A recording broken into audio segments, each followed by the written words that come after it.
Apakah kamu tidak mau pergi juga? Para suster, Bapak Ibu, saudara-saudari umat beriman sekalian yang terkasih. Semenjak Yesus melakukan mujizat perbanyakan roti, orang banyak mencari Dia. Di mana saja Yesus berada, masa tumpah ruah. Yesus tahu orientasi orang-orang itu. Masa yang bergerak itu adalah mereka yang terpesona pada roti yang dapat binasa dan bukan pada roti surgawi. Orientasi mereka persis sama dengan orientasi nenek moyang mereka dahulu pada waktu meninggalkan Mesir menuju Kanaan. Mereka bersungut-sungut menuntut roti dan Yesus memberi mana. Itu sebabnya pada hari ini Yesus menyampaikan kata-kata yang keras kepada mereka. Aku berkata kepadamu, sesungguhnya kamu mencari aku, bukan karena kamu melihat tanda-tanda, melainkan karena kamu telah makan roti dan kamu kenyang. Bekerjalah, bukan untuk makanan yang dapat binasa, tapi untuk makanan yang tidak dapat binasa. Kata-kata Yesus inilah yang mengguncang hati orang banyak. Dan mereka berkata, sabda ini keras, siapa yang sanggup mendengarkannya? Dan mulai dari saat itu, banyak murid mengundurkan diri dan tidak lagi mengikuti Yesus. Yesus tahu murid-muridnya juga terguncang. Maka ia berkata kepada murid-muridnya, apakah kata-kata ini juga mengguncang imanmu? Dan dia tantang mereka, apakah kamu tidak mau pergi juga? Dan dari Petrus, Yesus mendapat jawaban yang menakjubkan. Tuhan, kepada siapa kami akan pergi? Sabdamu adalah sabda kehidupan kekal.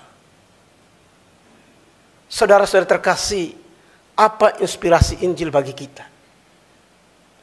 Pertama, mari kita bicara soal roti. Ketika cerita tentang mujizat perbanyakan roti, Yesus memberi makan 5.000 orang beredar luas. Murid-murid bertambah makin banyak. Tapi ketika mereka tahu bahwa roti yang sesungguhnya bukan itu, tapi tubuh Yesus dan semua kehendak Bapa, mereka kecewa dan meninggalkan Dia.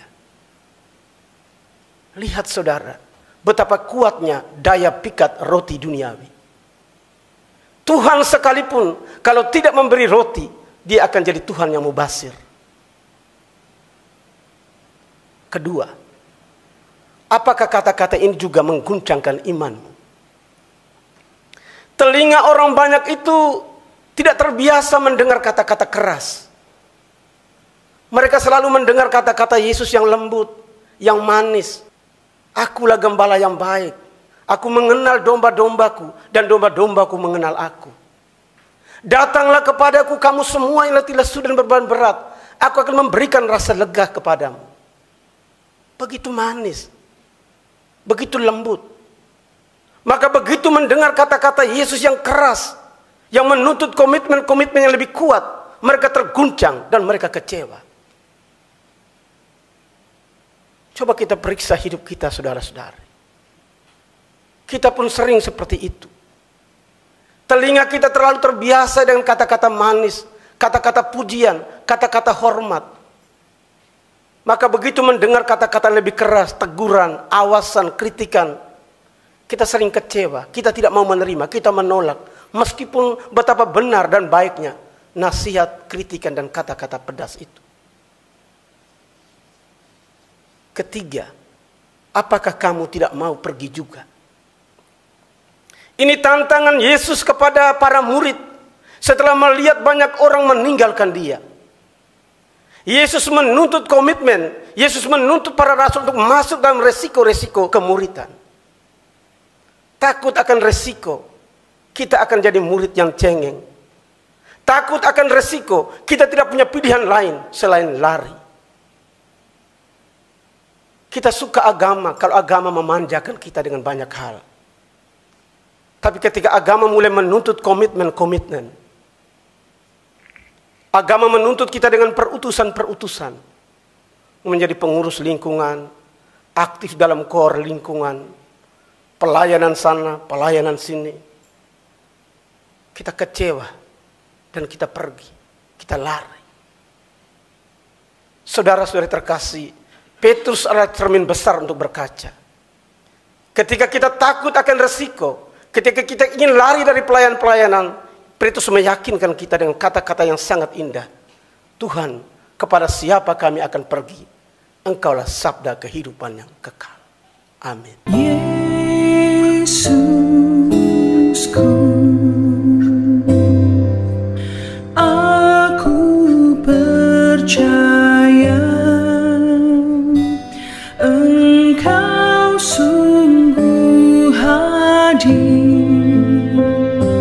dalam sakramen Maha Kudus. Aku mencintaimu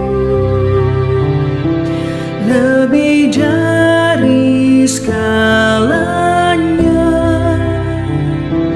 dan aku merindukan kehadiranmu dalam jiwaku.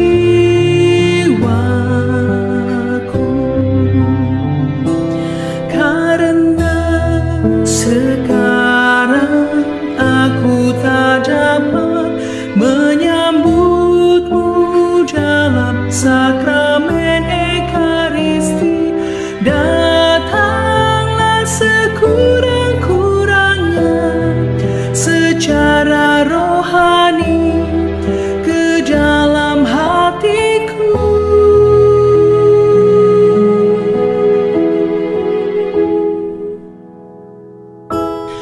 Karena Engkau hadir di sini, aku memelukmu dan mempersatukan diriku sepenuhnya kepadamu.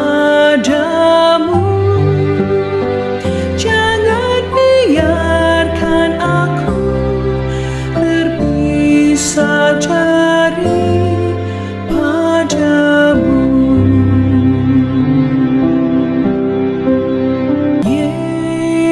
Yesusku,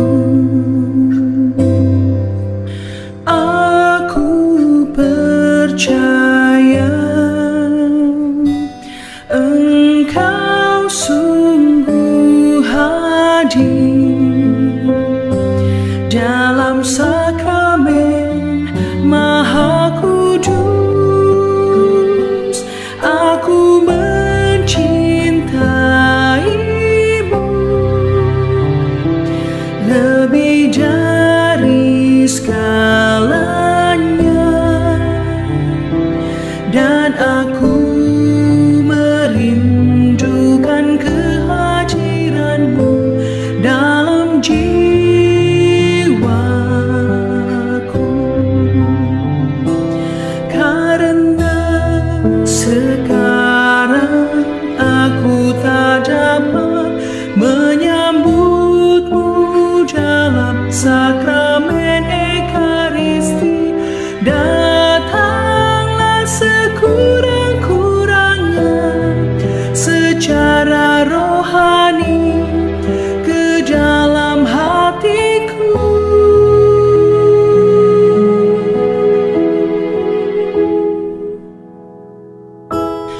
Karena Engkau hadir di sini, aku